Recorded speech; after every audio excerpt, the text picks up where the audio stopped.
ìwọ ló kàn. Jubilate, rejoice with us. Ìwọ ló kàn. Let us stand and make your day. Ìwọ ló kàn. Jubilate, rejoice with us. Celebrant òkú oríire òní. Ẹ̀gbọ́n fún ìlàfí. Bóyá jókòó mú jójókòó yọ ṣẹ̀ṣẹ̀. Àní ẹ̀gbọ́n fún ìlàfí. Ìwọ ló kàn. Let us stand and make your day. Ìwọ ló kàn. Jubilate, rejoice with us. Ìwọ ló kàn. Let us stand and make your day. Ìwọ ló kàn. Jubilate, rejoice with us. Celebrate jókòó bùgà wọn. Ọlọ́jọ́ bí tòní jókòó bùgà wọn. Jókòó bùgà sẹ́ jókòó bùgà wọn. Kára tó kò bùgà á jókòó bùgà wọn.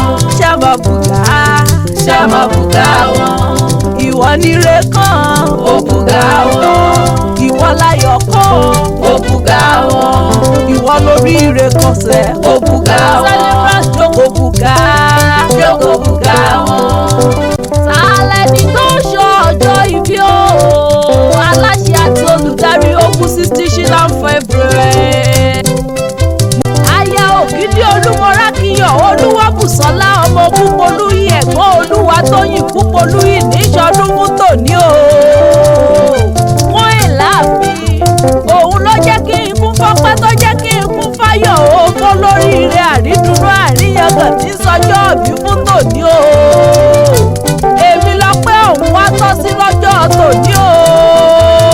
Àló ti yí bíríbírí kàn mí èmi ló kàn fún ìlàfin ó yẹ ẹ wá bá mi jó ẹ wá bá mi yọ̀. Lọ́wọ́ Ọlọ́run ọba Àtàbàtúbú Elédùmarè ọba tó pọ̀ nípa àtagbára kábíyèsí rẹ o ọba tọ́pẹ́ òun tọ́ sí o. Olúwabùsọ́lá more la ṣe ń gbé ọba àwọn ọba ga. Happy birthday to you ẹ̀gbọ́n mi ọ̀rẹ́ mi ìdùnnú mi ìmùlẹ̀ mi alábàárò mi ẹnìkejì mi Táyélolú fún ìlàfin ni mò ń kí o. Alábọ̀rọ̀ lọ mi ò ó ṣe okú tọ́jú fún ìlàfin. Olúwabùsọ́lá ni mò ń kí o. Aya Ògìdì Olú oníkànga àjípọn Ùṣì Èkìtì ní ìṣẹ̀lẹ̀ ọkọ tó fẹ́ ọ. Ǹlẹ́ o aya wọn lẹ́bí ìjànà mọ́jọ kan ti gbé ní dèkalẹ̀ ọ̀nà oníròròrò. Olúwabùsọ́lá aya Ògìdì Olú ọmọ bàbá Ògúnpolúyì ó yájẹ́ ìtúsáré délé bàbá tó bí ọlọ́mọ. Ìwọ lọmọ wọn lẹ́bí Ìlísà ọmọ ọ̀bọ lójó tajátajá ni ọ́ o. Ọmọ ọ̀gbọ́nra jìgì tí ń da dọ́là sílẹ̀ ní ọ́ nílé bàbá tó bí ọlọ́mọ. Ọmọ òsì ọ̀rọ̀ amẹ́sùrú pàgbó ní ìṣèlú bàbá rẹ̀. Bó o bá wá ṣèyí tán o kó o tún ṣe mí sí kó o gbó bí olúgbogbo ti gbó kó o gbó bí olúgbogbo ti rí gbò.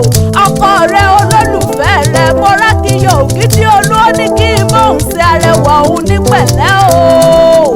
Àwọn ọmọ rẹ lásìnà lẹ́sìn wọ́n ní happy birthday to you ma. Àwọn ẹ̀gbọ́n rẹ wọ́n ní mọ́ kí ọ dáadáa.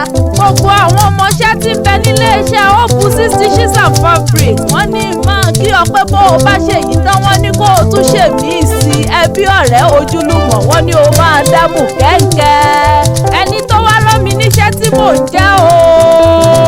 Mrs. Ọmọborí owó Olúwa fún mi lọ́mọ kẹ́yìá rẹ ẹ̀gbọ́n rẹ ìdùnnú rẹ ló pé fún ìlàfin.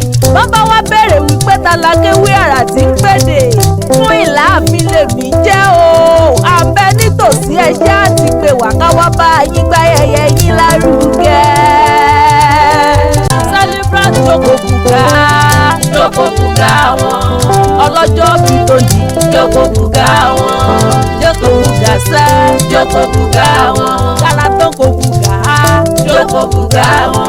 Ṣẹ́mọ̀ bùgà wọn. Ìwọ níre kan ó bùgà wọn. Ìwọ láyọ̀ kan ó bùgà wọn. Ìwọ lóríire kan sẹ́ ó bùgà wọn. Celebrate jókòó bùgà.